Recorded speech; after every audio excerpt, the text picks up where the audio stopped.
aujourd'hui, on va parler, en premier lieu, de Binous, d'après ce que j'ai cru comprendre, avec Michael, qui va aujourd'hui, qui va justement nous parler de sa passion pour l'alcool.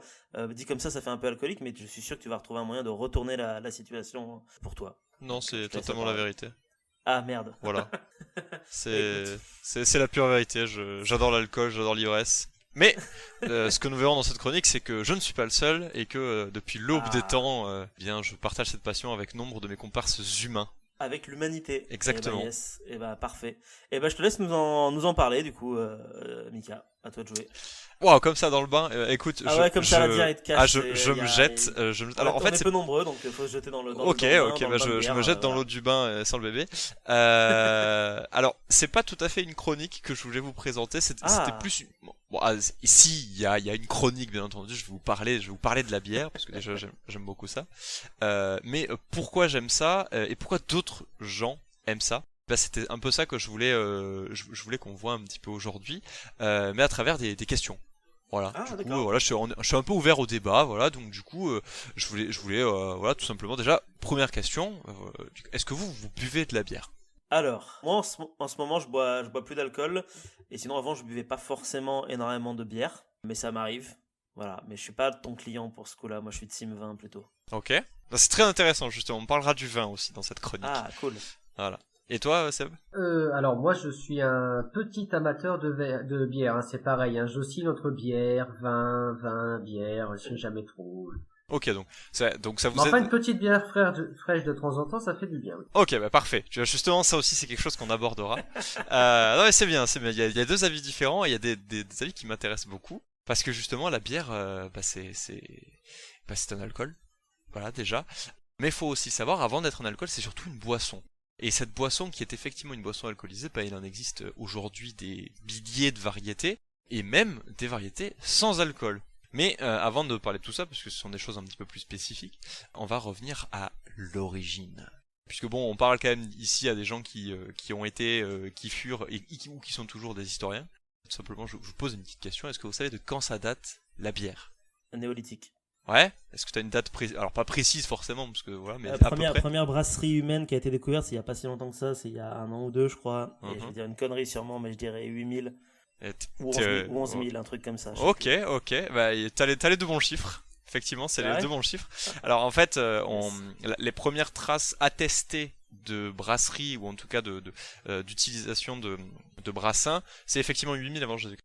Mais on a récemment retrouvé par les proto-historiens des traces de brassage avec des céréales sauvages. Parce que 8000 c'est le début de Ah oui, c'est ça. l'agriculture, mais avant il n'y en avait pas. Mais c'est pas pour autant que on n'aimait pas se la coller. Et donc du coup, bah, les premières traces remontent à 11 000 avant notre ère. Et on utilisait donc bah voilà des blés, des épeautres, des seigles sauvages en fait, des céréales sauvages qu'on utilisait. Rien à voir du coup avec ce qu'on connaît aujourd'hui comme céréales, mais déjà l'idée était déjà présente il y a 11 000 ans de tout simplement de partager une bonne binouse entre copains.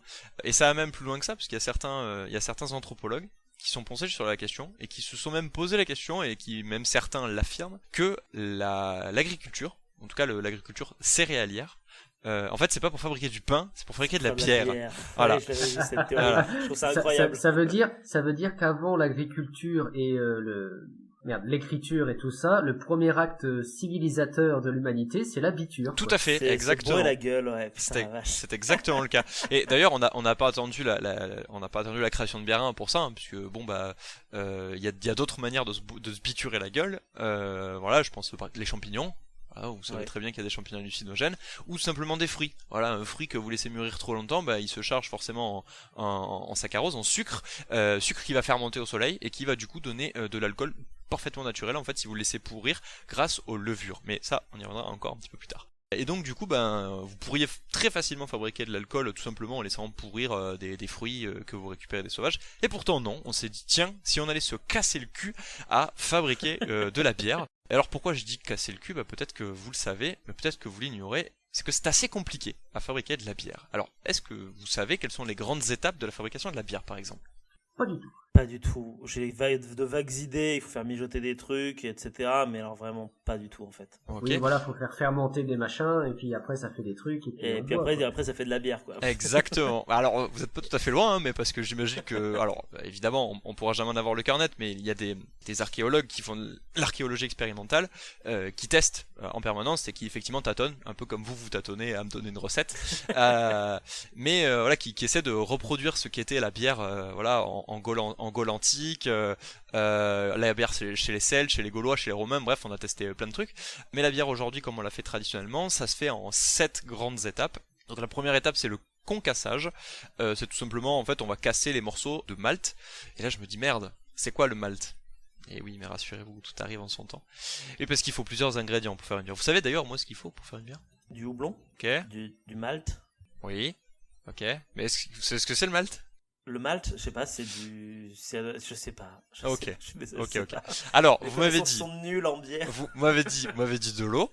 Ok, Ouais. c'est l'ingrédient qui compose 90% d'une bière. Donc l'eau, c'est très important dans une bière, on est d'accord. Vous m'avez parlé du malt, vous savez pas ce que c'est, je vais vous expliquer. Vous m'avez parlé du houblon, c'est effectivement une bonne réponse, mais pas seulement. Il manque quelque chose.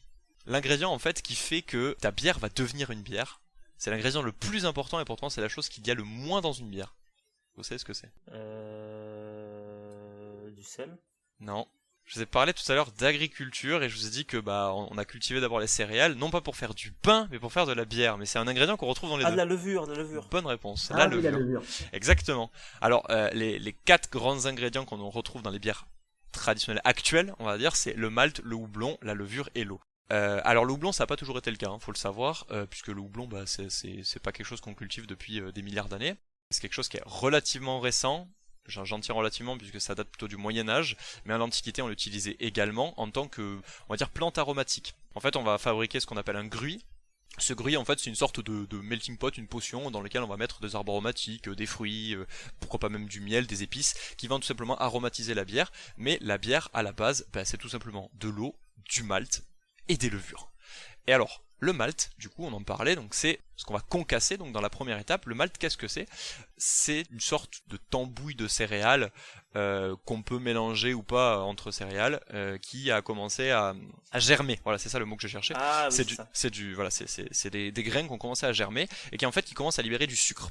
Et en fait, c'est ce sucre-là qu'on va transformer plus tard en alcool dans les étapes qui arrivent après.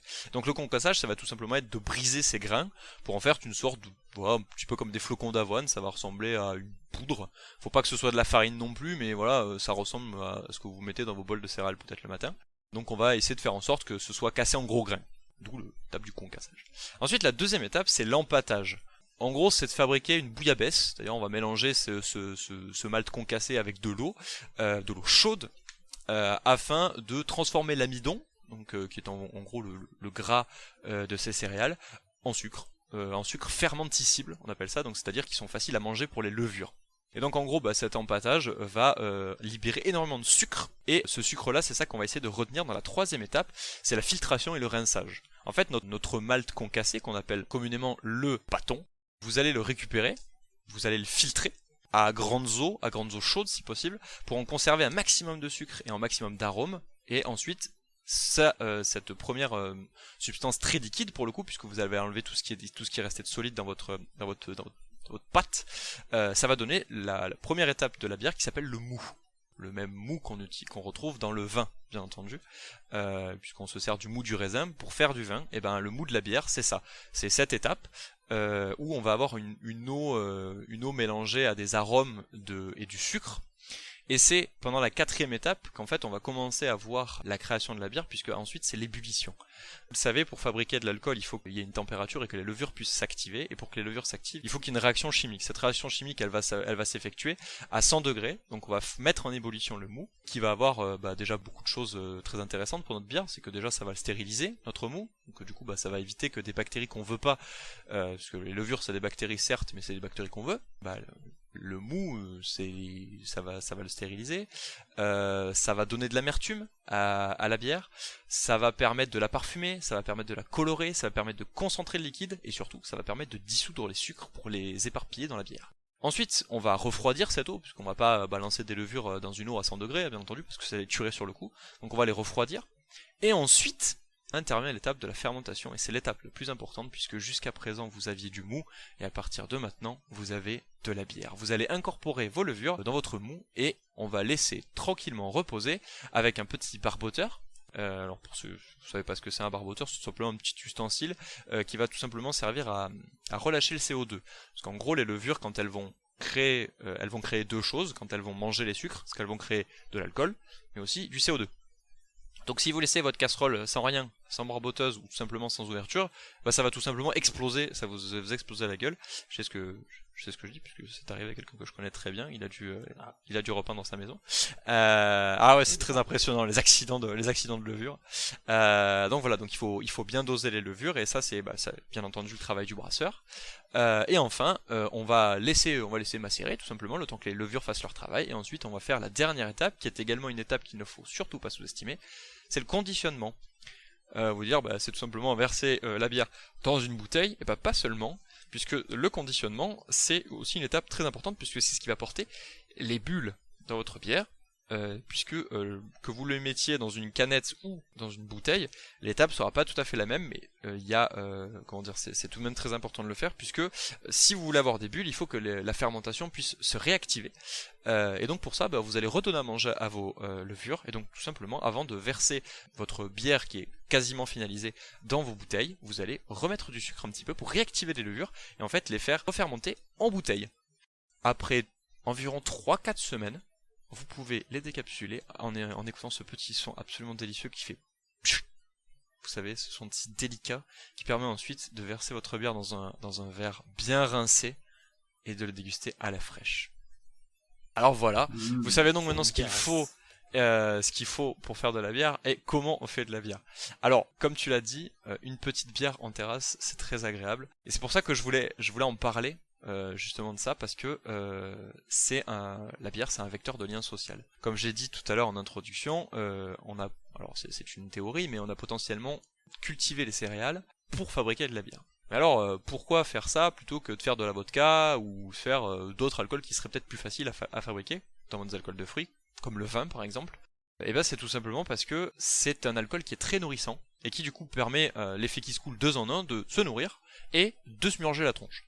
Et ça c'est vachement pratique, parce que dans les grands empires, comme par exemple les empires égyptiens, par exemple, on va l'utiliser comme moyen de paiement. Ah. Voilà, alors peut-être que vous ne saviez pas, mais les ouvriers, même les esclaves... Oui, ils sont nourris en bière. Ils sont nourris et payés en bière, exactement. Donc peut-être que sans la bière, on n'aurait jamais eu les pyramides. Faut savoir qu'un ouvrier basique, constructeur, un ouvrier, il était payé à entre 4 à 5 litres de bière par jour. Voilà. Wow. Oui. Alors après, évidemment, il y a différents types de bières. Faut voir ce que c'était les bières en Mésopotamie ancienne. Il y a 8000 ans, ça a pas la même gueule que les IPA qu'on touche aujourd'hui, bien entendu. Mais c'est quand même un vecteur de lien social, si bien que il y a 8000 ans. Bon, je vais pas vous faire toutes les dynasties égyptiennes, mais des traditions qu'on a pu retrouver via l'archéologie en Égypte antique montrent qu'il y avait des fêtes dédiées à la bière. Notamment une fête en l'honneur d'Hathor, donc la déesse de la fertilité et de tout ce qui coule en général dans l'Égypte antique. Hathor c'est la déesse de la picole, enfin bref, elle est vachement bien. Et en fait, il raconte une légende comme quoi Osiris aurait demandé à Hathor de punir les hommes parce qu'il en avait ras le cul de les avoir sur terre. Et Hathor se transforma en la déesse Sekhmet. Vous savez peut-être cette déesse à tête de lion, voilà, qui est de la déesse de la guerre, c'est pas une déesse très très sympa, et qui s'est mis à attaquer les hommes, voilà, et à tout simplement les bouffer, tout simplement. Et en fait, au bout d'un moment, Osiris il a changé d'idée, voilà, enfin son fils, Ra, il change d'idée, non mais c'est bon, laisse, oublie, sauf qu'elle, elle a bien aimé croquer. Elle a bien aimé croquer dans l'humain, et du coup elle veut continuer quoi. Alors du coup les dieux ils se disent il faut arrêter le carnage, donc ils utilisent un petit stratagème, c'est que à certaines périodes de l'année le Nil devient rouge. Et en fait ils se sont dit tiens, le Nil est rouge, ça fait penser à du sang, elle va s'abreuver, elle va croire que c'est du sang d'Égyptien. La bonne idée c'est de transformer l'eau en bière. Et il faut savoir que à cette époque-là, on a retrouvé, puisqu'on a fait des tests en archéologie expérimentale, les bières de très haute densité, c'est-à-dire des bières à forte concentration en teneur d'alcool, elles étaient rouges. Et donc du coup il y a un double effet, c'est-à-dire que c'est historique mais en même temps ça reste de la mythologie. Et donc en fait la déesse Sekhmet, c'est qu'elle a fait quoi? C'est qu'elle pensait s'abreuver du sang, elle a collé sa tête dans le Nil et elle a tout bu. Voilà, se payant donc le luxe d'être la déesse de l'ivrognerie et surtout de la gueule de bois. Et le lendemain, elle se réveilla en Hathor, la gentille et douce déesse de la fertilité. Ça prouve bien que la bière c'est un lien social très important, puisque du coup cette fête était fêtée, bien entendu, à grands coups de litres et des litres de bière, tant est que il était bien vu, même très très bien vu, puisque c'était considéré comme se rapprocher des dieux, de se coller la meilleure murge de ta vie ce jour-là, puisque le but était de tomber en coma éthylique, puisque c'était exactement ce qu'avait fait. C'était de reproduire en fait ce que la déesse avait fait, et donc on se rapprochait d'elle, finalement on se rapprochait des dieux en se collant en coma éthylique. Alors évidemment, il fallait pas le faire tous les jours, parce que le jour où tu vas aller bosser, si tu tapes un coma éthylique. C'est pas hyper conseillé non plus. Exactement. Et du coup, en fait, c'est des traditions qu'on retrouve par exemple dans les bacchanales grecs, sauf que les bacchanales c'était lié au vin. Parfaite transition trouvée, parce que pour ce que tu me disais, c'est que tu préfères le vin. Alors, c'est mon côté grec. Exactement, c'est ton côté grec, Dionysos. mais surtout ton côté romain. Alors oui, les Grecs, vrai, les Grecs aimaient pas trop la bière, il est vrai. Pline l'Ancien a d'ailleurs considéré, Pline avait dit de cette boisson que c'était une boisson de barbare, et que c'était dégueulasse et c'était à gerber. Contrairement au vin qui est le nectar des dieux, mais surtout le nectar d'un dieu. Parce que je vous le rappelle, les Romains ce sont également ceux qui ont introduit le christianisme en Europe. Et qui dit christianisme dit le corps et le sang du Christ, et son sang, autant vous dire qu'en France, on en a pas mal picolé, puisqu'on est quand même dans le top 10 des meilleurs consommateurs du monde, c'est le pinard. Et donc du coup, il est vrai que vu que la montée du christianisme est arrivée ensuite en Europe, donc forcément progressivement et crescendo, eh bien la bière a été supplantée par le vin qui était donc l'alcool réservé aux nobles et aux élites, et la bière qui était réservée aux petites gens. Bière que l'on retrouve sous certaines appellations en France. On connaît par exemple notamment la cervoise. Vous connaissez la cervoise probablement. Sachez que cervoise c'est tout simplement l'ancêtre du mot bière. C'est tout simplement que ça n'a pas la même racine, puisque cervoise on le retrouve aujourd'hui en espagnol, c'est la cerveza. Et on parle aujourd'hui de bière parce que c'est tout simplement le nom germain, c'est bir. Et c'est pour ça qu'on parle aujourd'hui de brasseur et non plus de cervesier. Voilà, tout simplement. Donc, mais c'est le même métier. Le principe c'était de faire de la bière. C'est juste que cette boisson a été tout simplement détrônée par le vin. Et c'est pour ça qu'aujourd'hui, on assiste à un retour en force de la bière, mais on continue à garder notre tradition catholique, qui est tout simplement de boire du pinard. Et oui. Voilà. Alors ensuite, je vais vous poser peut-être une question. Donc c'est une question un peu rhétorique. D'après vous, la bière, c'est une question de bonhomme ou pas? Une question de bonhomme? De quoi? J'ai pas compris la question. Attendez, la bière. Vous voyez, la bière, quoi. Est-ce que c'est pour les vrais mecs, quoi? C'est pour les vrais mecs, non, la bière? Bah non, pas forcément. Exactement. C'est une excellente réponse. De toute façon, c'était une question rhétorique, bien entendu, puisque la bière, à la base, c'est surtout une histoire de femmes, puisque dans la Gaule antique et dans l'époque gallo-romaine, ce sont les femmes qui brassent, essentiellement. D'ailleurs, tout le monde brasse à cette époque-là, mais c'est surtout les femmes qui s'en occupent, puisqu'elles ont essentiellement des compétences en herboristerie, donc ce sont les herboristes du village qui sont souvent des herboristes féminines, qui s'occupent de ce fameux gruau dont je vous parlais, gruy, pardon, dont je vous parlais tout à l'heure, qui tout simplement vont faire des assortiments d'herbes, d'épices, de miel, de cannelle si vous êtes riche, qui va servir à fabriquer et à aromatiser la bière. Et en fait, c'est pour ça que, vous savez, il y a une époque un petit peu sombre où on a commencé à traiter les femmes de sorcières, vous savez, cette histoire un petit peu louche là. On a commencé à traiter les femmes comme la pierre des Vermines. Du coup, cette tradition s'est un petit peu cachée, et ensuite on a récupéré, en tout cas la masculinité a récupéré la bière. Et l'homme a récupéré la bière pour dire que c'était vraiment quelque chose c'était pour les vrais hommes, que c'était quelque chose de viril, alors que à la base pas du tout. C'était les femmes qui s'en occupaient et elles étaient même craintes pour ça, puisque vu que c'est elles qui faisaient les assortiments de plantes, s'il y a quelqu'un qui leur plaisait pas trop, elles pouvaient faire un petit cocktail tonique à l'arsenic. Voilà. Alors une bonne femme au bout du village qui brasse de la bière et qui va cueillir 3 champignons, c'est une hérésie, c'est une sorcière. Par contre, 30 mecs en soutane avec une tonsure dans dans une abbaye qui font de la bière, ça passe. Alors ça c'est une autre Parce histoire. que c'est des hommes, Sébastien. Enfin, non, voyons, alors ça aussi, ça aussi, l'histoire est très coquette. Alors, je peux pas vous le raconter parce que j'ai pas tous les détails et je les ai pas pris en note. Mais cette histoire-là, c'est pas que c'est une histoire d'hérésie, c'est qu'en fait ils ont joué sur la loi. C'est pour ça que du coup ça a été récupéré par les hommes entre guillemets. C'est-à-dire que du coup, vu qu'il y a eu cette chasse aux sorcières où en gros ils ont essayé de limiter le. Comment dire, il y a aussi des enjeux économiques, bien entendu. c'est pour essayer de limiter la consommation d'alcool, en fait, du coup. Non, ça je crois qu'ils en avaient rien à foutre. Non, c'était surtout pour limiter l'influence des religions païennes entre guillemets et des anciennes croyances et surtout je me souviens plus parce qu'il faudrait que j'ai plus il y a des raisons politiques bien entendu. Et en fait les moines brasseurs à la base c'était aussi pour des raisons économiques qu'ils ont commencé à brasser. Parce que c'était pas interdit déjà de le faire, mais surtout parce que il y a eu alors à un moment donné comment dire ils ont envoyé une lettre. Alors ça va être une très mauvaise histoire parce que je me souviens plus du tout. Mais okay. En gros ils ont réussi à entuber le pape en fait tout simplement. Enfin c'est moines de la brasserie Paulaner je crois que vous devez peut-être connaître, qui en gros ont réussi à faire passer une clause comme quoi la bière c'était un aliment et pas une boisson. Et que, du coup, en fait, c'était même un aliment maigre et que le pape avait approuvé ça. Enfin, je sais plus comment ils ont réussi à le faire passer, mais le pape a approuvé ça. Et du coup, la brasserie, enfin, l'abbaye de Paulaner, qui s'appelait pas comme ça, mais vous avez l'idée, vous avez à peu près le contexte historique, ça se passe en Allemagne, bien entendu. En Bavière, plus précisément. Et en fait, c'était les seuls brasseurs, à ce moment-là, à pouvoir faire picoler les gens pendant le carême. Donc belle opération à eux et du coup forcément plein de gens qui les ont imités et ce qui fait qu'aujourd'hui il y a eu pas mal de moines et d'abbayes brassicoles dans le paysage on va dire médiéval de l'Europe du Nord-Est ou du Nord-Est et du Nord-Ouest.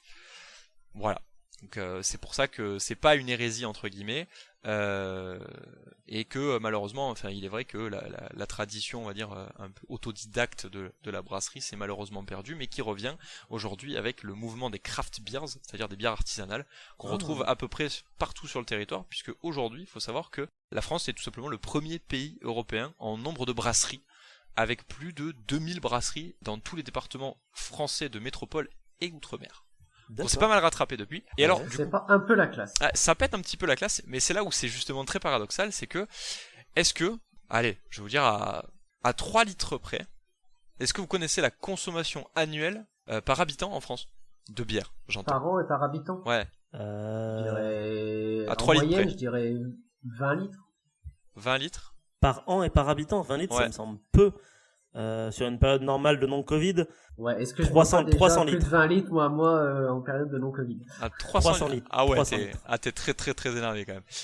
Non, c'est 10 fois moins que ça, une pinte, c'est quand même déjà 50 centilitres. Enfin, c'est la moitié d'un litre, ouais. Quoi, donc, Ouais, mais tu bois pas 2 pintes par jour. Ouais, voilà. C'est vrai que parce que 300 litres, c'est 2 pintes par jour, en fait. On est sur de l'alcoolisme sévère, hein. C'est un peu énervé.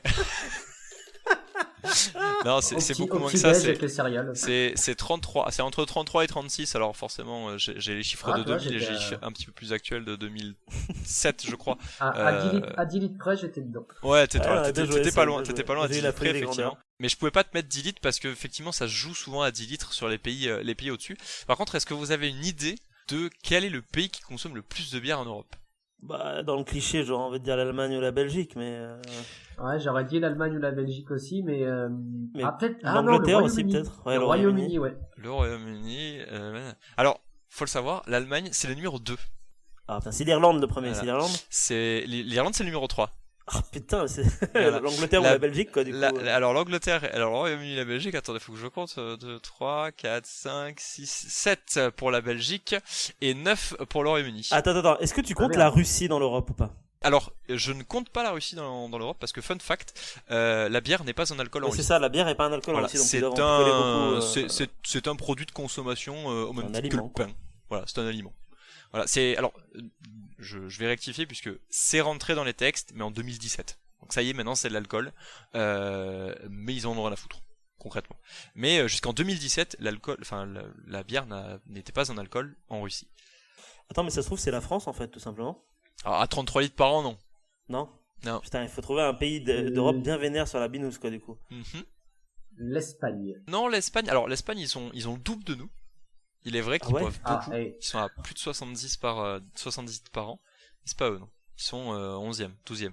Je vais vous aider tu te rapproches, voilà, je vais vous aider un petit peu, La tu te Grèce. rapproches. C'est pas loin de l'Autriche, effectivement, c'est un pays de l'Est. La Roumanie. C'est pas la Roumanie. La République tchèque. C'est la République tchèque, tout à fait. Avec Ah, putain, 158 litres par an et par habitant. Et les mecs, ils pètent les compteurs, c'est-à-dire, ils sont loin devant nous, ils sont à 5 fois notre consommation annuelle. Ah, la vache. C'est Ils sont vraiment en fait, c'est tout simplement dû à notre tradition vinicole. À la base, on avait une tradition de bière, mais avec le christianisme, en fait, cette tradition s'est plus ou moins perdue, entre guillemets. Et donc, du coup, en fait, on a remplacé cette tradition biricole par une tradition vinicole, ce qui n'a pas été le cas dans les pays de l'Est, et c'est pour ça qu'effectivement eux ont une très grande tradition avec la bière. Et donc effectivement en première tête, en premier sur le podium, on a la République tchèque en premier, l'Allemagne en second et l'Irlande en troisième. On trouve ensuite le Luxembourg, l'Autriche, le Danemark, voilà, donc les pays du Nord et de l'Est, bien entendu. Alors on va faire un petit quiz, voilà, pour tester peut-être vos connaissances sur la bière par exemple. Qu'est-ce que je pourrais vous poser comme question? Tiens, on va parler un petit peu de législation. Je vous ai parlé tout à l'heure des bières et je vous ai dit voilà, c'était un fondateur, surtout certaines études montrent que c'est plus pour l'effet que ça procure, plus que pour la boisson en elle-même, hein, c'est-à-dire qu'on va plutôt chercher l'ivresse plutôt que le plaisir tout simplement de déguster une petite amertume. Ouais. Mais il y a quelque chose qui revient vachement à la mode en ce moment, ce sont les bières sans alcool. Alors c'est une technique de brassage qui est assez complexe et c'est pour ça que c'était difficile de le faire avant, puisque ça nécessite des moyens techniques et ou du temps supplémentaire. Et du coup, mais c'est quelque chose qui revient à la mode, alors pour différentes raisons, hein, voilà, que ce soit des raisons de confession religieuse, que ce soit parce que vous êtes enceinte, tout simplement par conviction, moralité, véganisme. Ça, bref. je peux t'en parler d'ailleurs, parce que c'est vrai que la bière, c'est un truc de lien social, et moi, vu que je bois plus d'alcool en ce moment, ça fait 1 an que je tourne beaucoup à la Tourtelle, qui est une marque de bière sans alcool, justement parce que ça donne l'impression de rentrer dans le moule et d'avoir ta bouteille de bière comme tout le monde, et de garder ce lien social lié à l'alcool alors que pourtant tu bois pas d'alcool. Et ça marche mieux avec de la bière sans alcool qu'avec du coca par exemple. Ah, exactement. Oui. Je suis assez d'accord avec Marc, c'est cette espèce de substitut, que ce soit au niveau du goût, de la forme de la bouteille, etc. Bah, t'as pas l'impression d'être à l'écart des autres, tu vois. Alors c'est intéressant que tu parles aussi de substitut. Parce qu'il faut savoir qu'aujourd'hui, il y a effectivement ces raisons-là, mais du coup, il y a beaucoup de brasseries qui s'interrogent sur finalement la nécessité de mettre de l'alcool dans la bière. Alors, bien entendu, c'est pas non plus tous qui vont se dire bon ben on arrête de mettre de l'alcool dans nos bières, puisque c'est quand même un processus qui est coûteux. Je peux vous le détailler parce que c'est pour l'alcool aussi. Oui, et puis voilà, c'est parce qu'évidemment il y a une recherche de l'ivresse, mais c'est vrai que il y a quand même un intérêt économique à le faire, puisque je vous le rappelle, en France, il y a une taxe sur l'alcool, puis il y a des lois qui régulent ça. Et c'est vrai que des bières sans alcool, du coup vous pouvez les vendre un petit peu comme vous voulez. Heineken l'a fait d'ailleurs, distribuant tout simplement dans des centres commerciaux à des familles des bières sans alcool pour tout simplement se faire de leur publicité. Mais alors du coup, est-ce que vous savez en France, qu'est-ce que c'est une bière sans alcool? Donc du coup il y a une réglementation. Et donc du coup est-ce que vous connaissez la quantité maximale d'alcool dans une bière pour qu'elle soit qualifiée de bière sans alcool? 0,3. 0,2 je crois. C'est 1,2. 0,2 c'est un résultat qui est assez difficile à obtenir, en tout cas de manière sans appareil moderne, parce qu'il y a une étape très difficile à faire qui nécessite en fait des filtres très particuliers et surtout des machines qui permettent de brasser, enfin de pressuriser la bière à vide, donc c'est assez coûteux.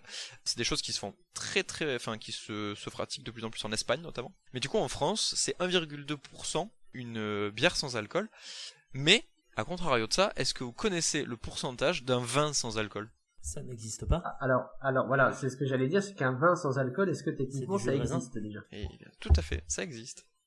Non, c'est vrai, ça existe. Et tout existe. Mais je veux dire, ça a le goût du vin? Mais c'est pourquoi ça n'aurait pas le goût du vin alors que la bière aurait le goût de la bière? Mais parce que c'est pas pareil. C'est exactement le même procédé. En fait, on va tout simplement retirer l'alcool du vin. Quand je bois mon jus de raisin, je bois du vin sans alcool.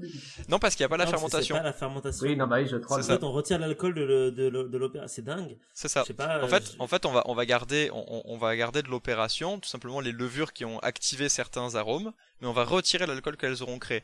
C'est pour ça que je dis que c'est quelque chose d'assez compliqué, enfin d'assez complexe. Mais du coup, il existe une appellation de vin sans alcool et qui, du coup, en termes de législation, n'est pas 1,2. Je dirais que c'est plus du coup. Je dirais plus aussi, je dirais 3. C'est plus, tu dirais 3, ouais. Je dirais même jusqu'à 5. Jusqu'à 5. T'es pas très loin, effectivement, c'est 7 degrés. Ah d'accord. Voilà. Faut donc savoir que vous pouvez trouver des vins sans alcool, mais quand même qui sont beaucoup plus forts que des bières. Alors, ce sont des questions de législation, bien entendu, c'est tout simplement au niveau de la légalité pour des droits économiques et commerciaux. Mais il y a quand même une différence de traitement entre les deux boissons. Voilà, c'est le jeu. J'avais envie de parler de ça, je trouvais ça rigolo. Alors ensuite, tiens, qu'est-ce que je pourrais vous poser comme petite question? Parce que c'est vrai que il y a des petits trucs peut-être que vous savez ou que vous ne savez pas. Tenez, par exemple, est-ce que vous savez ce qu'est un IBU? Un IBU? Oui. Non. Ça s'écrit comment? IBU. Ah, juste IBU. IBU. C'est un sigle qui un désigne anagramme, quelque déjà chose. Effectivement, c'est un anagramme de quelque chose qui C'est est... l'indice Oui. de birance universelle. T'es pas loin, c'est pas universel, mais L'indice c'est... de biture. Alors, c'est pas tout à fait ça, mais t'es pas loin, puisque c'est un mot anglais, mais ça ressemble vachement à biture. Mais c'est bitterness. Alors, qu'est-ce que c'est bitterness? Aucune idée. Alors, pour les non-anglophones, l'IBU, donc International Bitterness Unit, c'est l'indice international d'amertume. Et oui, parce que ce qui caractérise la bière, c'est souvent son amertume. Et c'est tout simplement un indice qui permet la mesure et l'évaluation de l'amertume dans une bière, et de façon uniformisée dans le monde. C'est-à-dire que du coup, l'IBU d'une bière que vous allez brasser à Pékin, ce sera toujours un IBU qui sera valable si vous le mesurez en France, par exemple. C'est un indice international. Et donc en fait cette échelle IBU, alors aujourd'hui elle est un peu remise en question, mais c'est quelque chose qui est assez important. C'est une échelle qui va de 1 à 150. Et en gros, on considère qu'au-delà de 150 IBU, le palais n'arrive plus à... Enfin, c'est-à-dire que vous auriez le palais divin, quoi. C'est-à-dire qu'au-delà de 150, si vous êtes capable d'interpréter quelle bière est plus amère l'une que l'autre, vous êtes concrètement Daredevil. C'est comme l'oreille absolue, mais là, t'as le goût absolu. Voilà, c'est ça. C'est exactement le truc, c'est que vous pourriez différencier une IBU à 150 ou à 160. Vous seriez quelqu'un d'extrêmement épatant. Mais, donc, pour vous donner un ordre d'idée... Quand vous prenez une blonde, voilà, ce qu'on appelle les lagers par exemple, c'est des bières qui sont relativement douces au goût et à l'amertume, ce sont des IBU entre 15 et 17. Ok. Mais par contre, si vous aimez des bières assez fortes, ouais, comme par exemple, j'aime bien des fois les stouts par exemple, vous allez taper sur les 20 à 60 IBU à peu près. Et au contraire, des fois, vous avez des bières qui sont très houblonnées, mais qui ne contiennent pas d'amertume. Qui n'ont pas d'IBU. Ça existe, donc vous allez taper sur des 10 IBU. Alors du coup, je vous ai dit que c'était une échelle entre 1 et 150. Du coup, d'après vous, quelle est la bière avec le plus fort taux en IBU du monde? Wow. Aucune idée. C'est une stout, non, déjà? Je vais pas vous demander, mais je vais juste vous demander quel est le chiffre en gros, quel est l'IBU que cette bière a atteint. Ah, sachant qu'au-delà de 150, de toute façon, ça n'a aucun intérêt, puisqu'on peut pas faire Ouais, c'est à peu près ça, ouais. Après... je dirais 100, 120. 120? Allez, 120. Ok. 135. 135, ok. La bière, elle s'appelle la Mikkeller 1000 IBU. Voilà, ils l'ont mis dans leur titre, voilà, c'est une bière de la brasserie Mikkeller, qu'ils ont appelée la Mikkeller 1000 IBU, tout simplement parce que c'est une bière à 1000 IBU. Alors c'est pas le sentir, mais ça a du goût, du coup. C'est ça, c'est pas le palais en fait qu'il a des surnais, en fait ils l'ont tout simplement calculé par un calcul mathématique, parce qu'elle était beaucoup trop amère, et en fait ils l'ont calculé tout simplement par soustraction, addition, je peux pas vous faire tout team, mais si on devait considérer comme une bière disons qui a été naturellement faite, non pas pour péter un record, mais qui est effectivement naturellement très amère, il y a des bières qui dépassent les 150 voire 250 IBU, qui sont brassées notamment chez Bourdeau, qui est une excellente brasserie. Et donc voilà, vous savez ce que c'est un IBU, vous savez d'où ça vient, vous connaissez son histoire, mais du coup, en fait, est-ce que vous savez quelle est la règle la plus importante quand on sert une bière?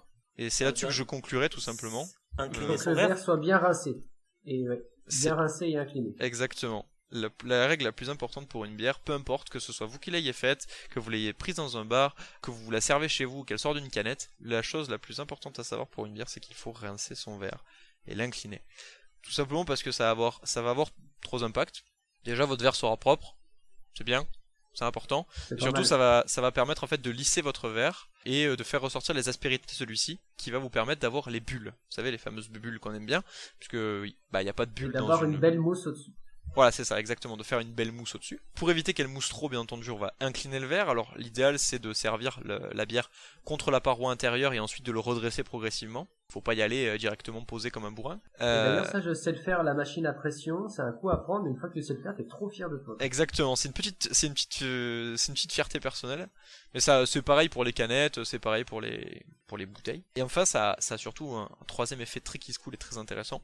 C'est que du coup, votre verre, la plupart du temps, il est température ambiante. Et quand vous allez le rincer à l'eau froide, ça va le refroidir. Et ça va éviter les écarts de température entre votre bière qui va probablement, la plupart du temps, sauf sur certaines bières, sortir du frigo, et donc qui sera trop froide par rapport à votre verre trop chaud, et donc vous allez casser certains arômes, et du coup vous allez provoquer une explosion de mousse également. Et donc là, en fait, en rinçant votre verre, vous allez conserver certains arômes, et éviter à ce que votre bière vous éclate à la gueule. Donc voilà, je sais pas si je vous ai appris beaucoup de choses sur la bière en ce moment, mais au moins peut-être vous saurez qu'il faut rincer son verre quand on sert une bière. Et c'est pour ça que les barman le font dans les bars du coup, pas que pour le côté hygiénique. D'accord. Exactement. Merci beaucoup Mika pour ta chronique sur la bière, franchement. Merci. Ah merci, c'était super. C'est très chouette quand tu m'as dit que t'avais un petit truc, bah en fait au final t'as fait un assez gros morceau sur la bière, donc c'est chouette, c'est cool. Je m'attendais pas à faire autant, hein. Mais c'est comme d'habitude, hein, tu sais. C'est comme d'hab, ouais. c'est comme d'habitude. C'est soit l'un, soit l'autre avec toi. Soit ça dure 5 minutes, soit ça dure 40. Hein. Si ce petit instant passé en notre compagnie vous a plu et que vous avez envie d'en passer d'autres avec nous, eh bien n'hésitez pas à vous abonner, mettre un petit pouce bleu, partager la vidéo ou encore nous suivre sur les réseaux sociaux. Sachez que vous pouvez aussi écouter cet épisode dans son entièreté et pour cela vous n'avez qu'à vous rendre dans la description de la vidéo. Je vous dis à très bientôt pour à nouveau écouter un petit peu de tout et surtout un petit peu de rien.